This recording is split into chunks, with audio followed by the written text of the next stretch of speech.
Greetings everyone, I'm SRNITHI RAKSHHA from the Department of Commerce, here to present you regarding the topic Goods and Service Tax. And these are the contents we will be covering now. So, what is Goods and Service Tax?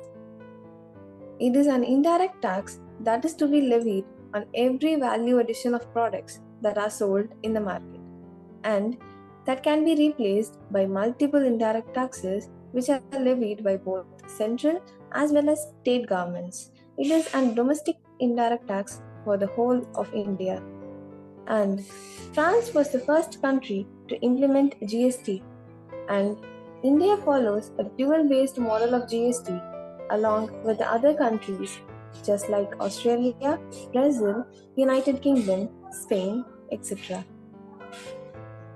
The timeline of GST starts from the early 2000s, and in the recent times of 2016, it was finalized and declared as an act with effect from 1st July 2017 along with its respective rules in the upcoming years. So, the implementation of GST made the tax system a lot more convenient as it subsumed many taxes like the luxury tax, sales tax, and entertainment taxes, and etc. So, coming to the structure of GST in India, it is classified as per the place of transaction which it happens. Just like if it is done within a union territory, then CGST and UTGST will be levied.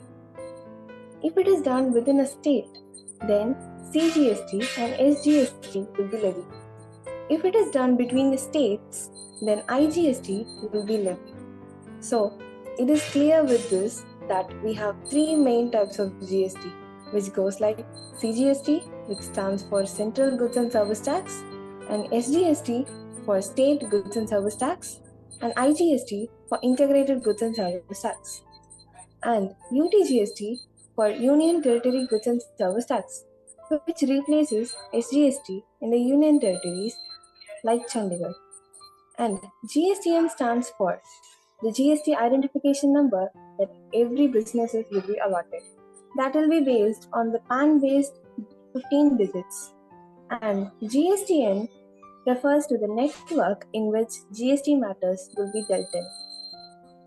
GST Council is considered as the head of the GST as it consists of finance ministers and representatives of the union as well as state level who decide the slab rates of taxes which are to be levied on every kind of product such as 0% for food grains and 5% for spices and mustard oil, 12% for processed foods and 18% for refrigerators and smartphones, and 28% is considered to be of luxury goods, which is the highest rate of tax in GST in India. Not all the products which are subjected to tax under GST regime, as some of them like dry fruits, grains, seeds, water, and important drugs and pharmaceuticals are exempted in the GST regime, as they are considered the commonly used goods for human consumption.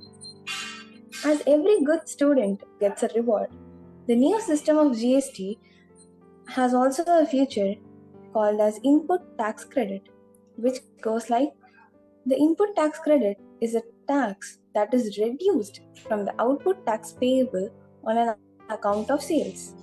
So it will be better if we get through an example.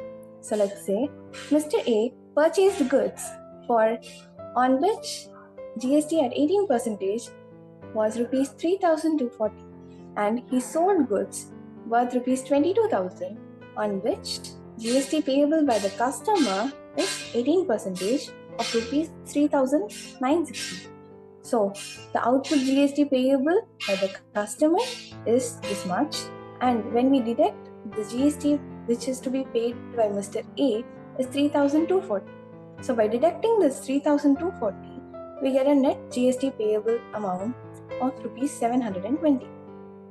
So the GST amount which is going to be paid by Mr. A is only 720, as 3,240 is reduced with the outward GST payable. So Hope you got the basics of GST and overview of what our country is improving. Thank you.